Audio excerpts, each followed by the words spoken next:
Hi friends, நான் பேசிகிட்டு இருக்கிறது சேகி.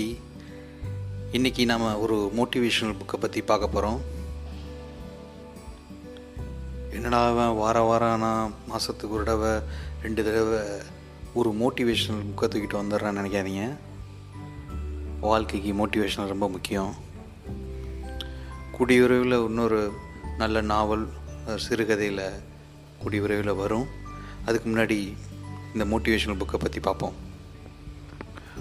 மோட்டிவேஷன்னாலே அப்பா, பெரியப்பா, மாமான்ட்டு யாராவது சொந்தக்காரவங்க, யாராவது பெரியவங்க சொல்கிறது தான் அட்வைஸ், மோட்டிவேஷன்ட்டு இருப்போம். அதை கேட்டு மண்டை காஞ்சி ஒரு ஜென் மூடுக்கு போயிட்டு அமைதியாக உட்காரணும் போல தோணும். அப்படி இருக்கிறவங்களுக்கு ஒரு ஜென் துறவியே உங்களுக்கு ஒரு மோட்டிவேஷனல் மெசேஜை டே டு டே லைஃப்பில் ஃபாலோ பண்ணுறதுக்கு சொன்னால் எப்படி இருக்கும்? அதுதான் இந்த புக். இந்த புக்கோட பேர் Zen, the art of simple living. தமிழில் ஜென், எளிமையாக வாழும் கலை. இதோட ஆத்தர் ஷின்மியோ மசுனோ அப்படின்ற ஒரு ஜென் துறவி தான் எழுதியிருக்கிறாரு. இதை மொழிபெயர்த்திருக்கிறது நாகலட்சுமி சண்முகம். அவங்க வழக்கம் போல் நல்ல ஒரு மொழிபெயர்ப்பு. இந்த ஆத்தர் ஷின்மியோ மசுனோ ஒரு ஜென் துறவி. அவர் ஒரு ஜென் தோட்டக்கலை நிபுணர்னே சொல்லலாம். ஜென்னில் தோட்டக்கலையிலையும் அவங்களோட ஒரு தியான நிலை இருக்குது. இதை படிக்கும்போது எனக்கு புதுசாக தான் இருந்தது. அவர் ஒரு 100 பேஜுக்கு எப்படி நம்ம லைஃப்பை லீட் பண்ணலாம் சிம்பிளாக அப்படிங்கிறத பற்றி சொல்லியிருக்கார். அதை ஒரு 4 பாகமாக பிரித்து அவர் எழுதியிருக்கிறாரு. முதல் பாகத்தில் உங்கள் சுயத்திற்கு உற்சாகத்தையும் வலிமையும் கொடுப்பதற்கான 30 வழிகள்னு சொல்லி ஆரம்பிக்கிறார். அதில் எனக்கு ரொம்ப பிடிச்ச விஷயம் என்னென்னா, உங்களுக்கு தேவையில்லாதவற்றை தூக்கி எறியுங்கள் அப்படிங்கிறாரு. அதுபோல் ஒரு வீட்டுக்குள்ளே உள்ளே நுழையும் போது அந்த வீட்டு நுழைவாயிலில் இருக்கிற அந்த காலணிகளை அழகாக அடுக்கி வைங்க. அதிலிருந்தே நம்மளோட ஒழுங்கு மாறும், நம்மளோட மனநிலையும் அதுக்கேற்ற மாதிரி மாறுங்கிறாரு. அதுக்கப்புறம் சத்தம் போட்டு சில சமயம் பேசுங்க. ஏன்னா நம்ம இப்போ இருக்கிற வாழ்க்கை சூழ்நிலையில் ரொம்ப அமைதியாகவே பேசுகிறோம், பேச்சே இல்லை சொல்லப்போனால். அந்த மாதிரி டைமில் ஒரு சில சமயம் சத்தமாக பேசுங்க அப்படிங்கிறாரு. இந்த முறையை நான் கோவிலில் மந்திரம் ஓதுவது, சரணம் சொல்வது, இந்த மாதிரி எல்லா மதங்கள்லேயும் சில பாடல்கள் இதெல்லாமே கொஞ்சம் சத்தம் போட்டு தான் படிக்கிறாங்க.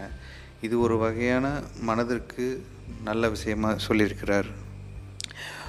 இந்த ஓப்ராங்கிற அந்த மியூசிக் கூட, பாடல் கூட இது மாதிரி தான் ரொம்ப சத்தமாக பாடுவாங்க. இது எதுக்கு சொல்கிறாங்கன்னா, நம்ம சத்தமாக பாடும்போதோ இல்லை பேசும்போதோ நம்மளோட குரலை நாமளே கேட்போம். அப்போ நம்மளோட மூளையை அந்த சத்தம் தூண்டி விடுது அப்படிங்கிறாங்க. அந்த மாதிரி ஜென் துறவிகள் அதிகாலையில் எழுந்து அந்த புத்த மத சூத்திரங்களை அவங்களும் வாய் விட்டு சத்தமாக படிக்கிறாங்க. இதுவும் ஒரு மனநிலைக்கு நல்ல ஒரு செயல். அது மாதிரி சாப்பிடும்போது ஒவ்வொரு தடவை மென்று சாப்பிடும்போதும் கொஞ்சம் இடைவெளி விடுங்கங்கிறாங்க. முடிஞ்சளவு வெஜிடேரியன் உணவை கடைபிடிக்க சொல்கிறாங்க. அதில் முக்கியமாக நம்மளோட உடைமைகளை கம்மி பண்ணிக்க சொல்கிறாங்க. வாழ்க்கை முறையில் ஆசைகளை கம்மி பண்ணிவிட்டு இருக்கிற ஒரு பொருளை ரீஸ்டோரேட் பண்ணி அதை திரும்ப பயன்படுத்த முடிகிற அளவு எதையுமே தூக்கி போடாமல் அதை வேறு ஒரு வடிவமாக மாற்ற சொல்கிறாங்க. செருப்பு இல்லாமல் நடந்து பாருங்கன்னு சொல்கிறாங்க. ஆழமாக மூச்சு விடுங்கள். அதே மாதிரி ஒரு மனநிலையிலிருந்து இன்னொரு மனநிலையை மாறுவதற்குரிய ஒரு திறனை நீங்கள் வளர்த்துக்குங்கிறாங்க.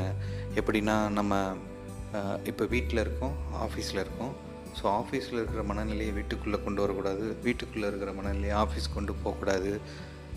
அதுக்கு நடுவில் ஒரு பயணம். இப்போ வீட்டிலேருந்து ஆஃபீஸ் போகும்போது ஒரு பயணம் வரும். அந்த பயணத்தோட நேரத்தை அந்த மாற்றத்துக்குரிய நேரமாக நம்ம வச்சுக்கணும் அப்படிங்கிறத அவங்க சொல்கிறாங்க. ஆனால் இப்போ ஒர்க் ஃப்ரம் ஹோமில் அந்த பயணமும் இல்லை. இருந்தாலும் அந்த ஒரு மாற்றம் ரொம்ப முக்கியம். இது மாதிரி முதல் பகுதியில் வந்து நிறைய சுய ஒழுக்கத்தை பற்றியும் மனநிலையை நல்லா மாற்றத்துக்குரிய விஷயங்களை பற்றியும் சொல்லியிருக்காங்க.